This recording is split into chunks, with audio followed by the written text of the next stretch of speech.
Hallo, hier ist der Familienleicht-Podcast. Dein Podcast rund um bedürfnisorientiertes Business.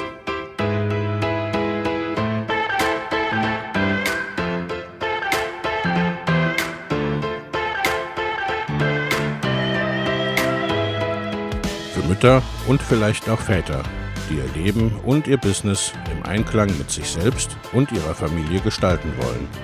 Familien leicht eben. Und das auch im Business.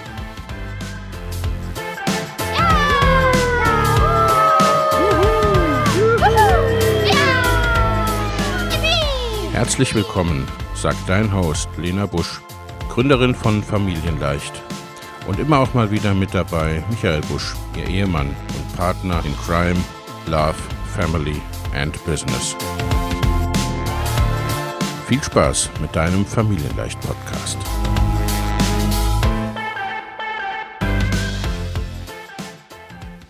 Hallo und herzlich willkommen zurück beim Familienleicht Podcast. Ich habe heute einen wunderbaren Interviewgast und mein erster Interviewgast in englischer Sprache. Und zwar habe ich heute Esther de Charon de Germain zu Gast und freue mich sehr, dass sie da ist. Herzlich willkommen, Esther. Hello, Esther. I'm happy to have you here. It's lovely to be here. Esther, we both know English for both of us is not the first language, so we hope our participants can deal with this as well. Esther, first I would like to introduce you a little bit to my audience. Who are you and what are you doing? What is your business? Okay, so I am the brave branding queen and the business soul whisperer. That means that I teach women entrepreneurs how to get more clients, but the right clients, and how to attract those clients by building the right brand. And the right brand is what I call a brave brand. And it means that you show up completely, not just a small part of yourself, not just the part that you think this is perfect, let's show that, but it's like the whole shebang, like everything. So we women, we're really harsh and mean, and we are overweight, or we're too old, or we don't know anything, or we think we're not smart enough. There's always, we have this nagging 24/7 voice that is self-criticizing us and that is doubting ourselves.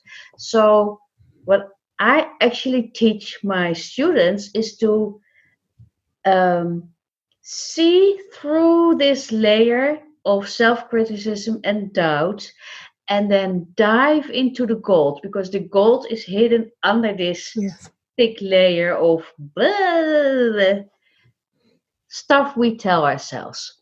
And always, in 100% of all the cases, of all the people, there is so much gold there, because sometimes, for instance, when you're dyslexic, for instance, we feel that it's a flaw and that it's something that we need to repair or we need to change it. But if you are completely open about this dyslexia, and you share this with people, including all the mistakes you make in your text, then the right clients, the people who really want to work with you, they will immediately feel you. Because then now you're brave, now you're vulnerable, now you're open. And so that actually, I teach women to bring all their flaws and imperfection to the surface.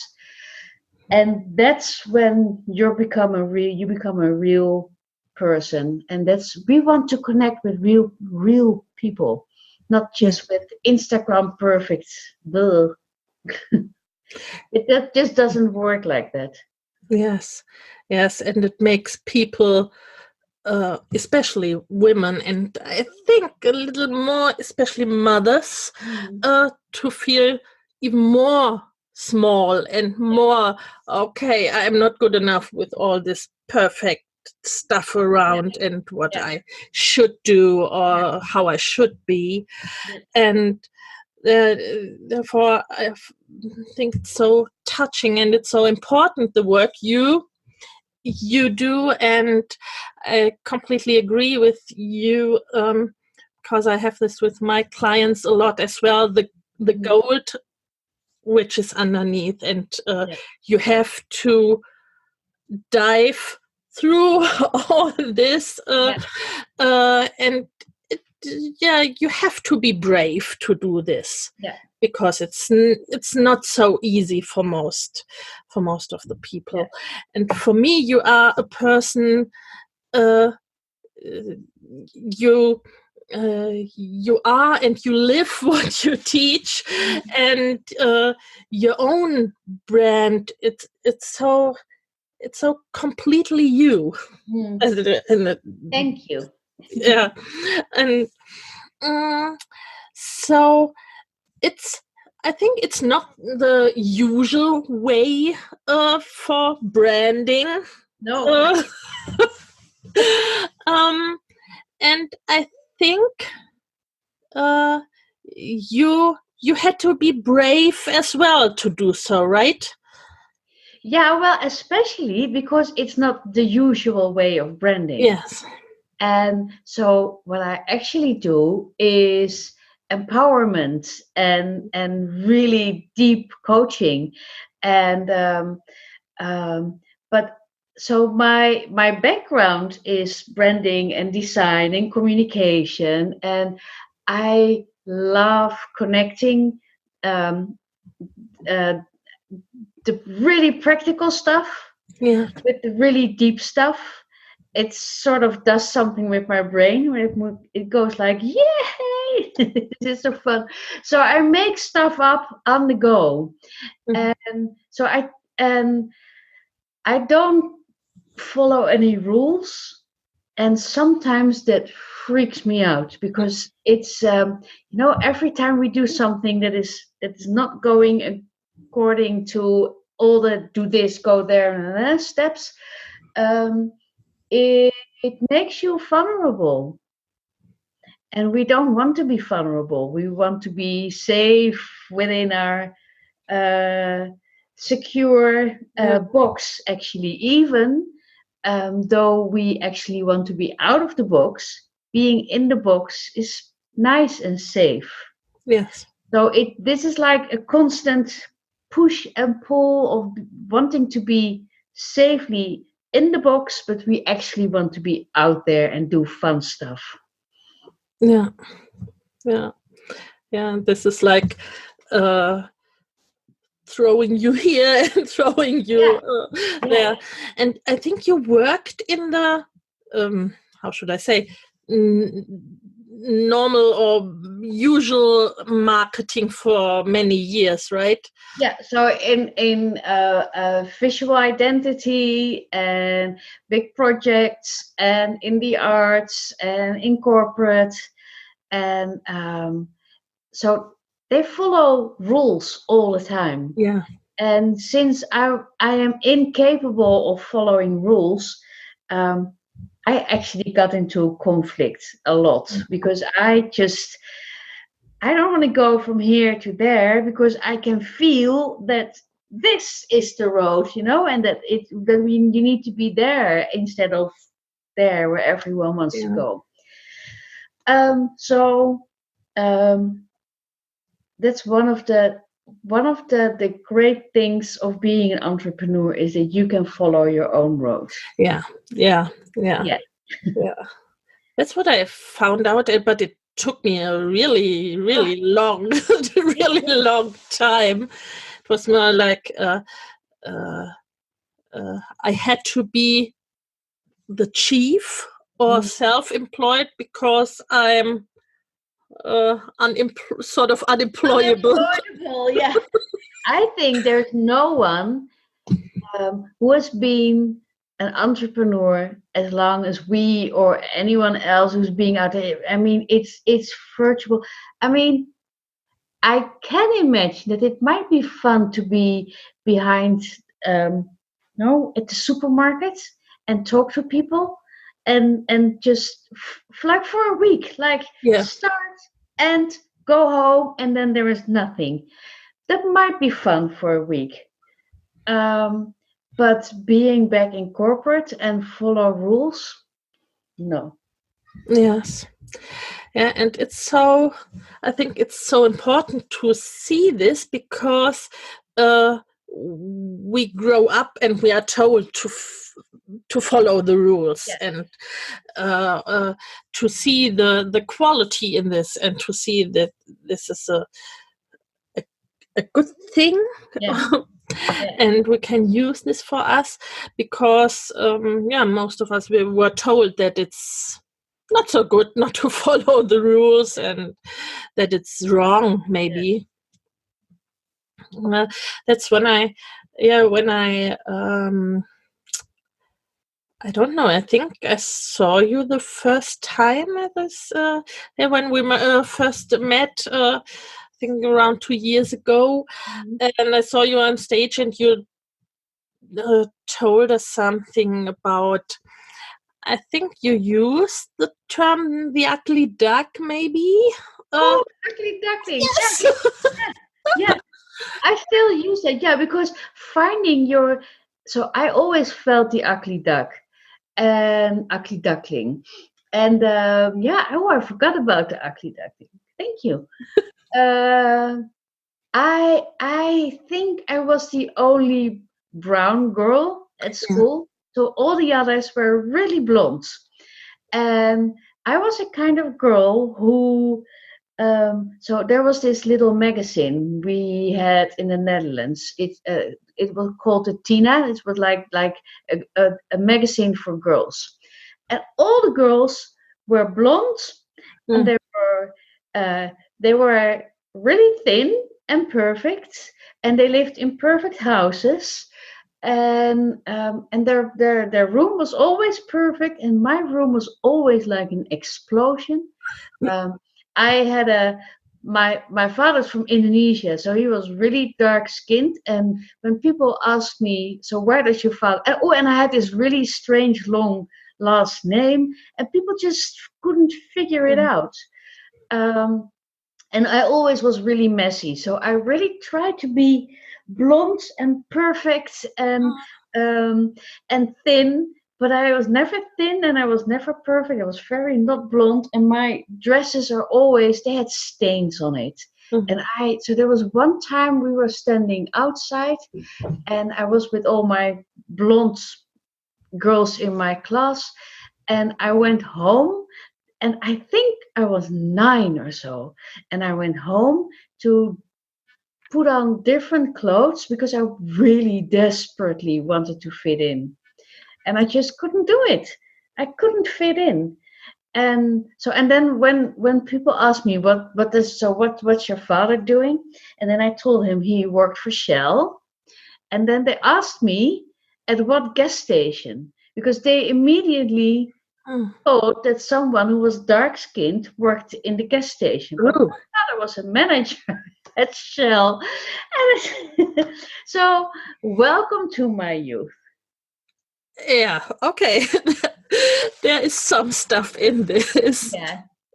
And so one of the things that I want to change is representation and inclusion and diversity. But representation really means that I had no role models when I grew up. Yeah. So when everyone, so in the Netherlands, the majority was white and blonde, and so in my family, no one looked like that. And so, hallelujah, things are changing right now.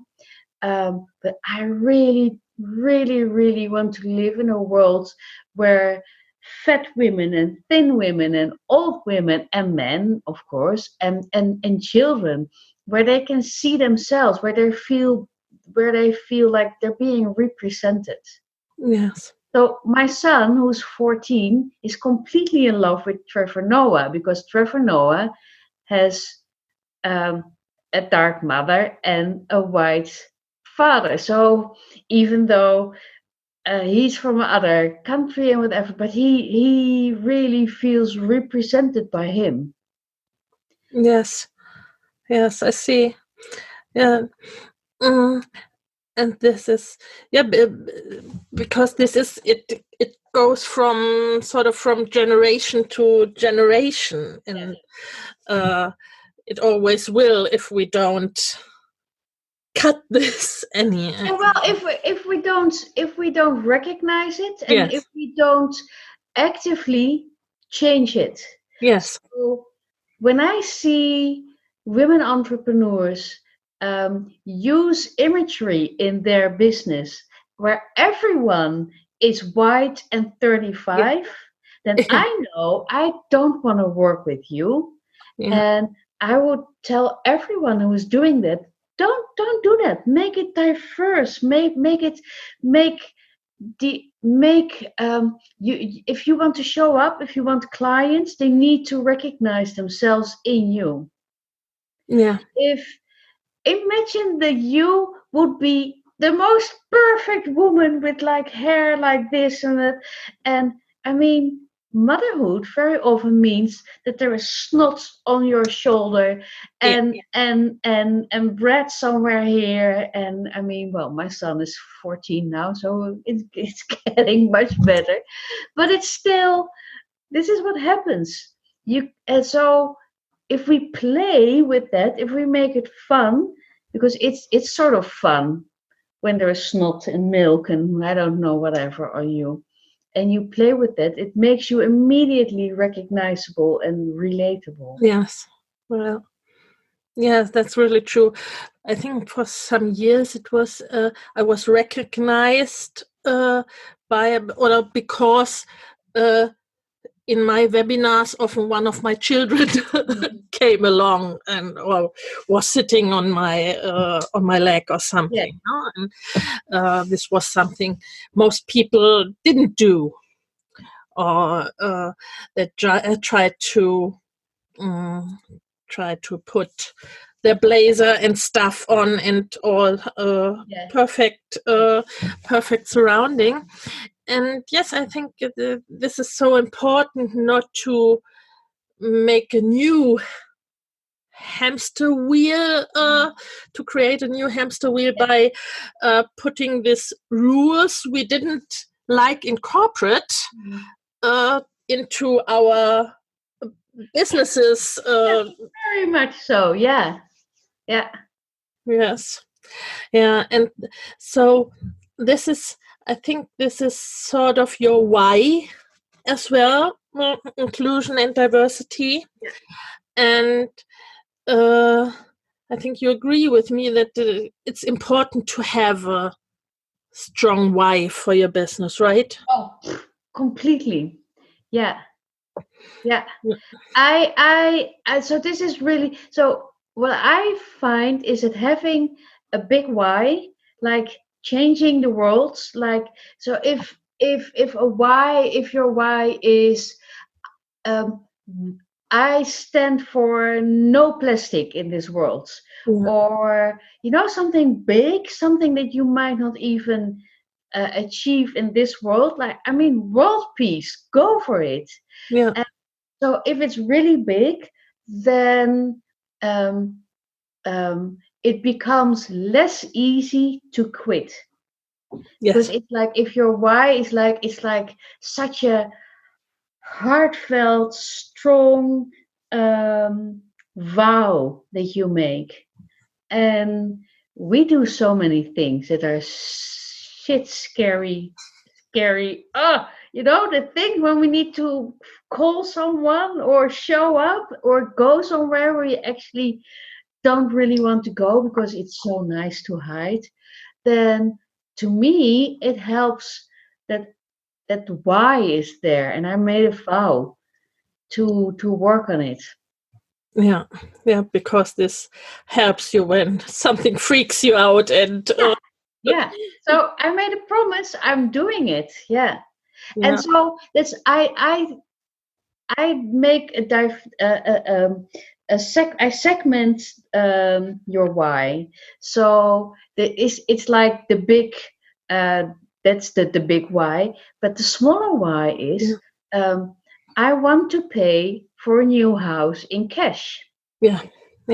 I just want to say I don't want to go to the bank, but I just want to go to someone with a beautiful house. I don't know where, and I don't know, and I just want to say, here's the money. Yeah. And I can almost see it happening. So having a smaller why like that is really helpful. Yes, because world peace is a big thing. Yeah.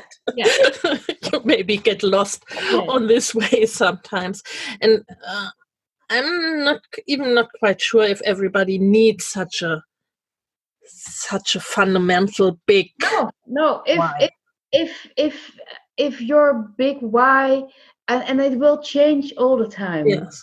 But it's important you can. So the smaller why, like the personal why, could be I want to be able to afford the best tutor for my kid. Yeah.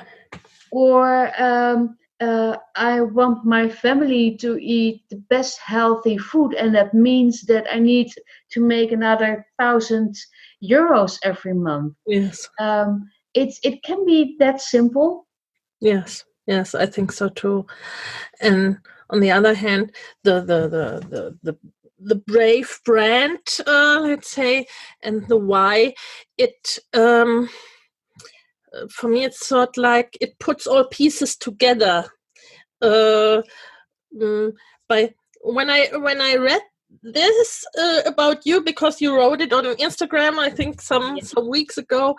It was one point more. It completely made sense. Everything you do, what I see of what you're doing, certainly, and so I think it's very helpful for this, because many, especially many women, they think, I have 1,000 ideas, and they can't get this together, or think they have to decide for one or for another. And so I think this is helpful too, to put everything under sort of a roof. Yeah. Well, it starts with understanding who you want to work with. Yes. So I know that almost 100% of my clients is multi-passionate. So they have like a gazillion ideas. Yeah. Me too. Yes. And guilty. But I know who I want to work with. Yes. So that means that you find if you find what I call your soul clients, and then you find what your soul client really needs and what he or she really desires, and you make that like a really, and then you got like the point of your pyramid, or actually it's the foundation of your pyramid. It's there, and then you know that everything you do is a way of communicating, feeding, nourishing your soul client. And so if you love writing books and creating lamps and I don't know, building houses, it can be a lot of things, but you need to find what the need of desire is of your soul client. Now, once you know that, and you are in a close relationship with that soul client, now you use all the other things that you love, like the making paintings with flowers, or cooking, or all the other things that you love, but are not necessarily making you money, it becomes your canvas. It's like it's behind you. Mm-hmm. And so it's all, so you still share it in all your posts and everything, but it's a way of telling your clients, hey, look, um, I love Frida Kahlo, or I love art, or I'm really passionate about the environment.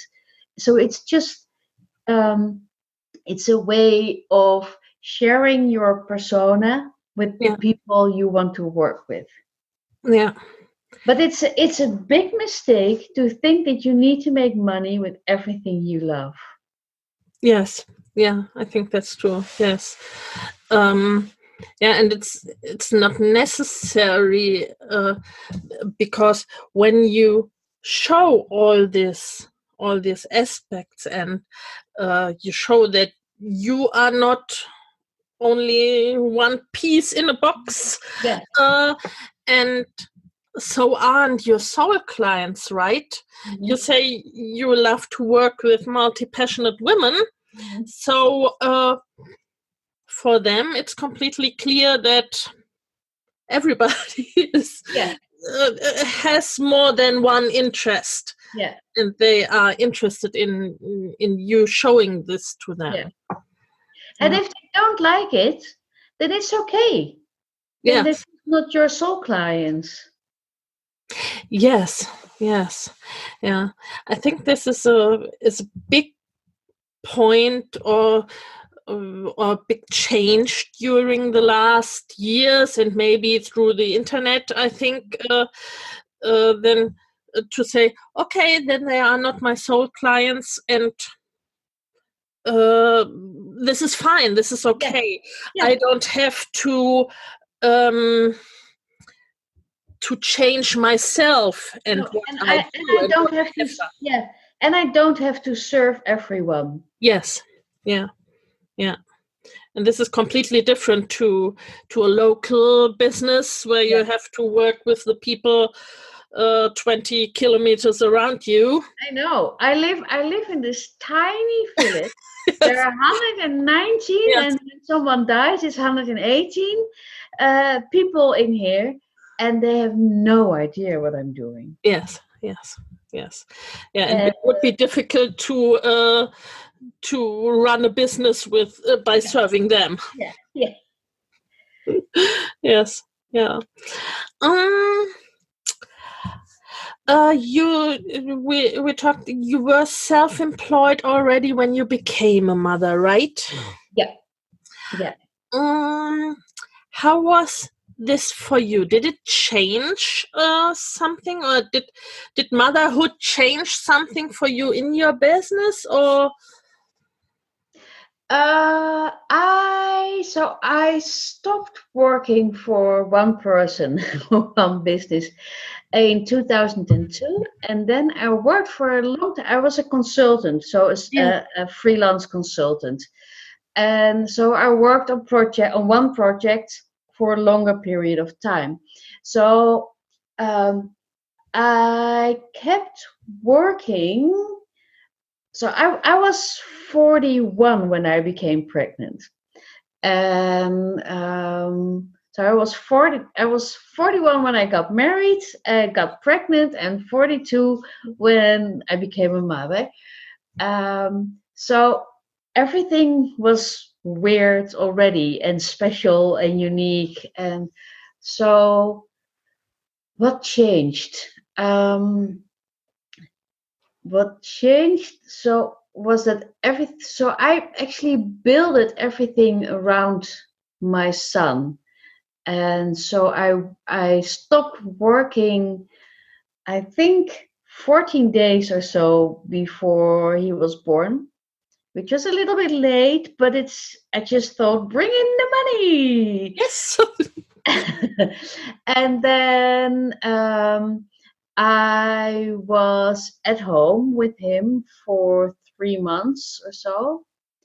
And then there was a new assignment, and it felt like too big an opportunity to not do it. And I thought, well, I can do everything at the same time. I can do it. And so there are these photos of me breastfeeding. Like, so my son was here, and then there was this big breastfeeding pillow, and I was typing over him and doing everything at the same time. So I could do it, but I had a completely hormonal brain. Yes. So what I did was there were, so I had a nanny, like the sweetest, kindest woman. I actually found her in the local food store, and so she was my cleaning lady, and I just had a divine download, and I said, "Do you want to be the nanny of my child?" So she was really with him. Yeah, great. So and then I was sitting in my office, and she was sitting outside, and I was really, really, really jealous because she had the fun thing, and I was doing the work thing. But when she was not there, and I had to take him with me to, I don't know, to the designers, for instance, when I was working in a big design project. As long as he was sitting in his little chair, everything was okay, because I could cut all the motherhood cords for life. But the moment he woke up, and then he sat on my lap, and then nothing, not a word. It was like it just didn't work. And what I found amazing was how okay everyone was with that. Yeah. They just saw me, and I said, sorry, not a word. And actually, the one time it happened that there was like this row of younger women sitting opposite of me, and I was sitting with Abe, my son, on my lap, and I was going like, okay, there's no word, and they were all silent, and they were like really like sitting like this, looking at us. So it was really okay, and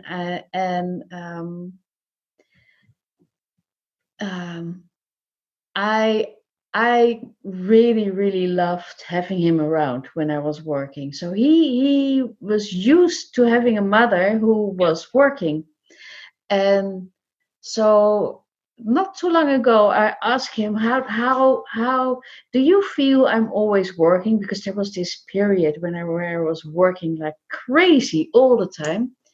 So glad I'm not doing that anymore. And I was afraid that I didn't give him any attention anymore. And then he said, I can see you're working all the time, but I know that the moment there is really something going on, you will put down your computer and you will completely be with me. Yeah. And the other thing is that he had to go to the hospital a lot because of all kinds of stuff. And then I could just bring my computer, and while he was having all these things, and I just sat there and worked. So that felt really, really good. Yeah. I think this is a big point, to be able to combine this. Yeah. To have your own business, to do your stuff, and to be there for your child and with your child, and to be kind to yourself. Yes. And to not be because so I had made a promise to myself and my kid, my son, that I would breastfeed him for at least a year or so. And then I had to go somewhere, and so I was doing the whole milk pump thing, but I was stressed and nothing happened. Like, I was doing the milk pump thing at full speed, like, and nothing came out. And I completely freaked out. And so I called, do you have all these breastfeeding shops and consultants in Germany as well? No, not really. We have a little different, difficult story with breastfeeding. It wasn't very usual for, I think, 20, 30 years in the 70s, 80s. So no, it comes up now the last 10 years a little more. But in Amsterdam you had all these really great businesses where you could just call them and then they help you, and you can rent the breast pumps and everything. And so I told them nothing comes out and I need to go and I made a promise. And then they were really like, okay, breathe. yeah. There's nothing wrong with giving your child a little bit of powdered milk now. Nothing. Just go and get it and give him the milk, and then you will see tonight everything will be different. And it was such a huge difference too, because I allowed myself to be not the perfect mother. Yeah. And that it's also okay to have a little, what's it called, a Spain in thing that you put in the mouth. I don't know the English word, but a pacifier. Mm-hmm. Yeah. And that it's okay to do things imperfectly. Yes. Yeah. Yeah.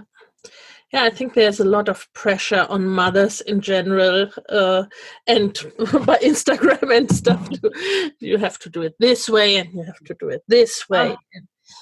And you cannot.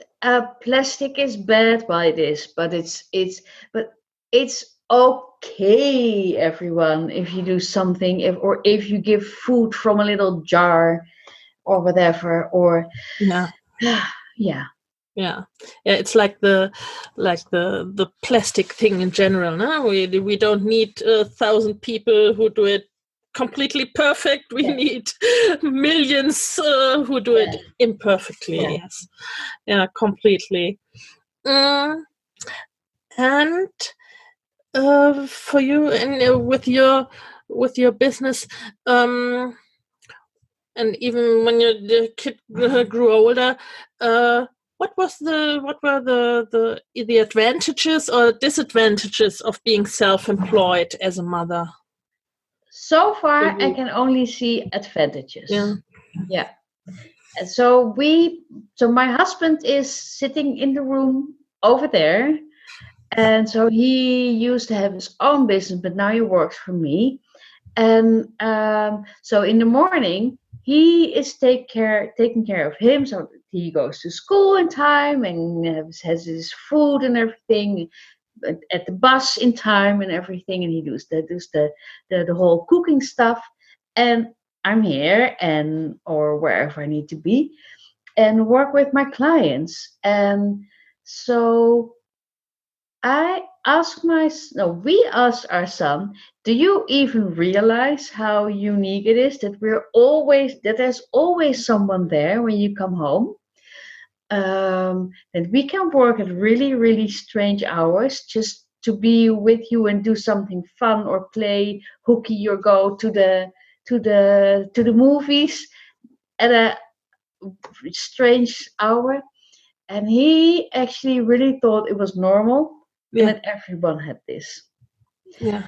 So it's everyone who's working, who has their own business. You really need to ask your children this. This is so much fun because they really think this is normal. Yeah, they don't know it. Yeah. Another way. Yeah. So they think it's normal that you can come home, or when you're sick that you can just lay on the couch and read your Harry Potter and there's someone with you all the time. Yeah. How incredibly amazing is that? Yeah. I think this is, for me, it's one of the biggest privilege and the most wonderful things to really to be with the family, and you're there when you are needed. Yeah. because you don't have to be all the time. No, and I think it teaches them an entrepreneurial mindset. Because Yes. I had just had a really interesting confrontation with my son, who said, "Yeah, but I think I might want to be a journalist, so I need to study journalism." And I said, "No, you can study whatever you want. The time that you start here and you end there is over." Yes. But at school they go like, if you want to do this, then you need to study that. Yes. And so this whole, it's on us to teach our children this entrepreneurial growth mindset, that they can do, that they really can do whatever they want. Yes. Yeah. Yes. Yeah, because it's so crazy that he, even if he is young now and he is with you, two entrepreneurial parents, and he still thinks that he has to go from here to there. Yeah. And even because they learn this at school, he talks about a pension. Yes, but when I got a pension, and I'm like, what? Your pension is a house or something, but not something. It's amazing. Yes.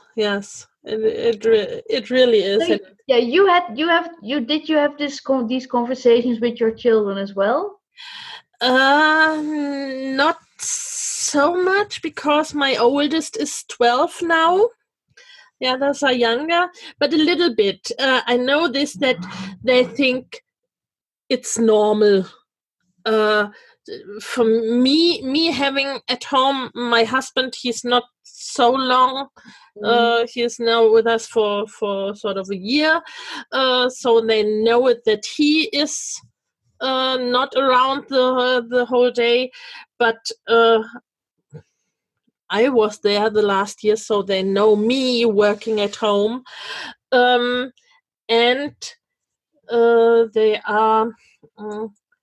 I think your son is also in a Montessori school or something. Is that right?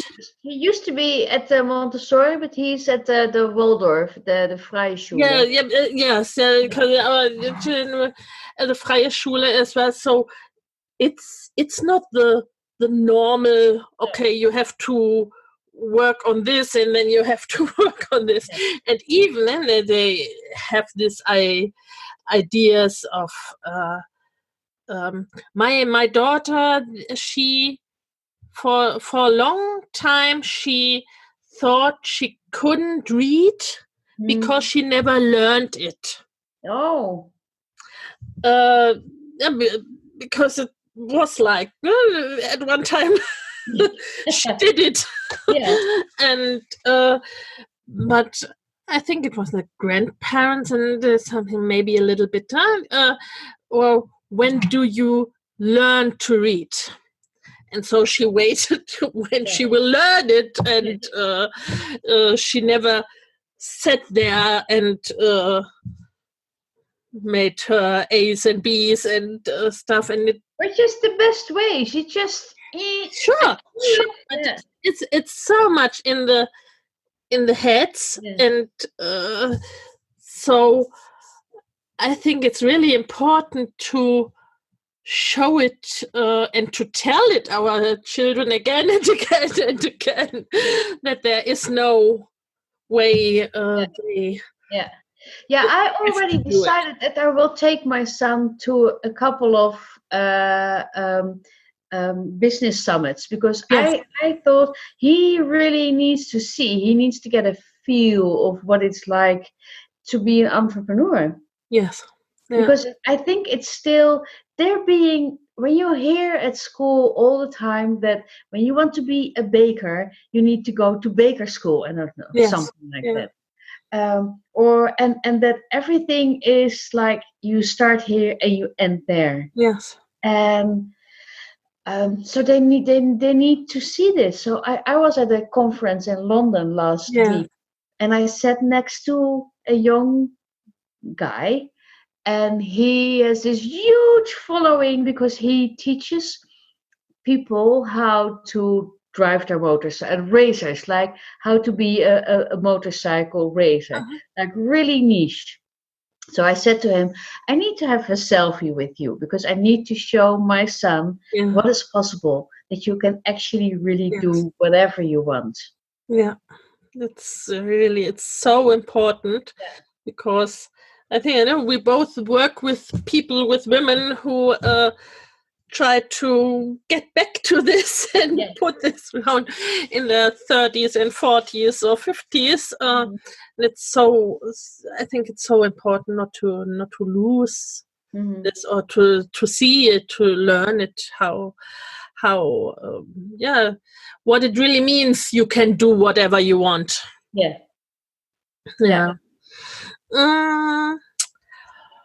was one thing I wanted to ask.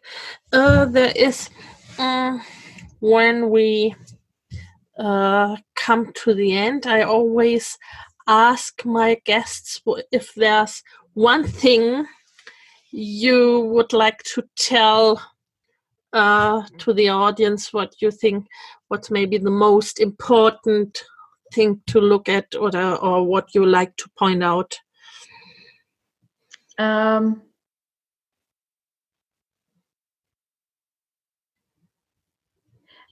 there many of them multi-passionate? I think so, yes. Okay, then I have a nice exercise. Want me to tell it? Yes. Okay, so if you are multi-passionate, we multi-passionates, and I really think that the majority of entrepreneurs is multi-passionate. Yeah. We tend to forget what we already created, because we create and then we go on and on and on and on and on. So this is something that happens to me all the time. So what you can do is go to LinkedIn, and then, or if you've got an old CV, go through your CV, find old business cards, find old projects you worked on, go through your computer and look at all the things you already created. And so instead of creating more, repurpose what you already have created, and find because maybe if you're off track, if you feel I'm not making enough money, there's something wrong. We feel sometimes, right, when it feels like you're out of balance. It might be that you have forgotten something important, and when you do this research, this background research on yourself, you will find things that you've forgotten, like the things you wrote in your thesis when you were at university, for instance, or old blog posts. So one of the things you can also do is go in Facebook groups, if you're there, and go to the little search bar, add your name, and then all the things you've been writing in that group will show up. And then you just copy paste all those texts, and you can repurpose you can make it into new posts, into Instagram posts, into newsletters, whatever. So you can repurpose everything, but you can also find the moment when you're really, really passionate, when you wrote something that came straight from your heart, and like it was like the muse or the angels or whatever just giving you these texts, and they just came, and there was no pressure, and it was just bloop, like this. That is most likely where you are in your zone of genius, where things happen effortlessly. Yeah, that's true. Because we need to go for effortless. We're sort of hardwired to work too hard, push too hard, make things too difficult. And when it's really easy, like for your daughter, when she just, I can read. Yeah. So she already thought that because it was too easy, Yeah. it wasn't true. But the fact is, the moment where things are really easy and it just happens, it's Yeah. where you are in your zone of genius. Yeah. Yes. And it's also where the money is. Yes, because then you are in your strength and in your zone of genius, and this is where you are brilliant and where you are really, really good. Yeah. And this feels easy. And this is another limiting belief: that it has to be hard work, right? Completely. Yeah. Yeah. Yes. Yeah. And We should actually all have, me too, have someone who says to you at the beginning of the day, it needs to be really easy. yes. And all the things that are hard, when you don't have a team, then you need to get a team Yeah. who do the things that are really hard for you. Yes. Yeah, because we don't have all the same strengths and things. Everyone has and zone of geniuses. Yeah. Everyone's zone of genius is completely different. Yeah. Yeah. Yeah. This was something I had to learn about graphics. I really, it was so hard for me, and I sat there for hours, and it wasn't really nice at the end. I heard someone say a couple of days ago they should actually ban Canva because people are tricked into believing that everything you create in Canva looks amazing, but the majority of the things that get out there are not amazing at all. So graphic design, hire a graphic designer for that. Yes. Yeah, this was one of the first things I did in business because this is not my zone of genius. No, then definitely don't do it yourself. Yeah. And this is the part that feels hard and a lot of effort, and it takes a lot of time, and the results aren't amazing. No. Yeah, but we still have this thing that has to be hard work, or with hard work you earn a lot of money. And you need to push really, really hard. Yes. And otherwise it won't happen. And it only kills you. Yes. The whole work, I know I can work really, really hard, but I stopped pushing myself over my own limit. It's like sometimes we entrepreneurs completely forget that we have this limit. And then we burn out and are overwhelmed and start crying in the middle of I don't know what. It's just it's to me, being successful, really successful, came when I started to give myself space. Yes. And when I intentionally grew my self-love. And where I start appreciating myself. And because if we keep hearing this, you're not working hard enough, you're not making enough money, you're not there yet, other people are better, you need to push harder, more, you always need 20,000 people on your email list, otherwise you're nothing. It's horrible. Yeah, and you can't really create something out of this. And you cannot create anything positive that is driven by fear. Yes. Yeah.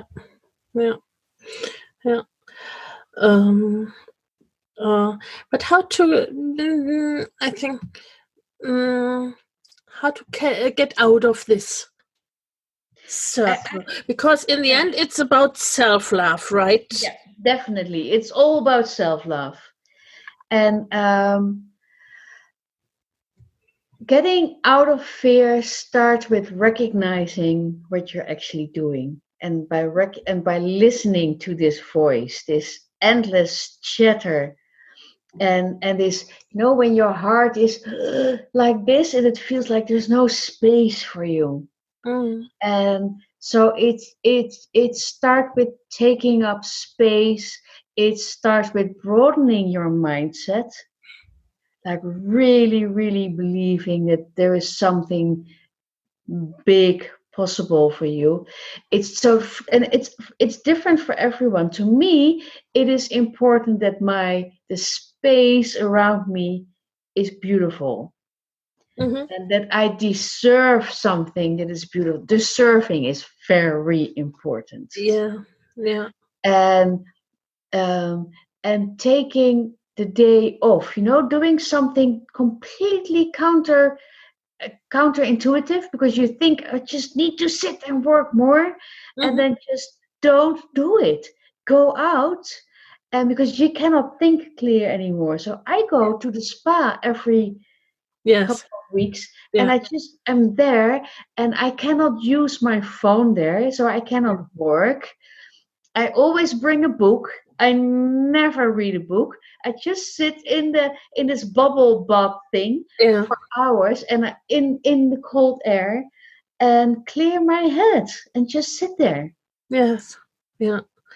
And to find out what helps, or what is it for you. For me, it is what I found out last year or something, that it's wide. I have to, that I can look wide and not have a house directly in front of my nose or something, because this physical wall seems to build a wall, like a wall in front of my head. And so when then I have to go really outside, where I can look for a kilometer or more, and have the white, to get the white again in my head. Yeah. It's so, to me, stepping outside of my daily life, go to a museum, have lunch somewhere, do something fun, and it doesn't need to be super expensive or whatever. But you need to get out of the space where you're normally in, to get new ideas, and to awaken yourself. And self-love can start with something small, like, when you're in the shower and you put on the soap or whatever, and so it's like you're blessing your body, and you say, I love you, and you're beautiful. And so when I apply my lipstick, I enjoy doing that. I love doing it. I love seeing how my lips are changing when they're red, and I love seeing how it changes when it comes off, or doing my hair, or applying a lotion on my hands. And so these are all small things where we can say, I love you, you're so soft, and you're so beautiful. And it's like, admire yourself a little bit. Yeah, and sometimes you have to practice this, right?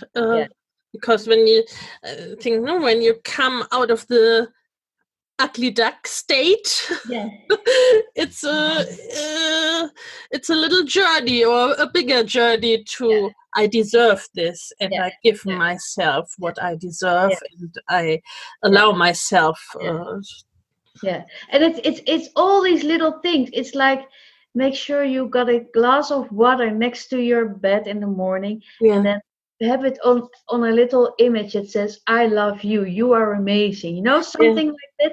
And then you wake up, and then the first thing you drink is in water that is infused with self-love. And it's like the really, really, really small things that will do Yeah. So much work.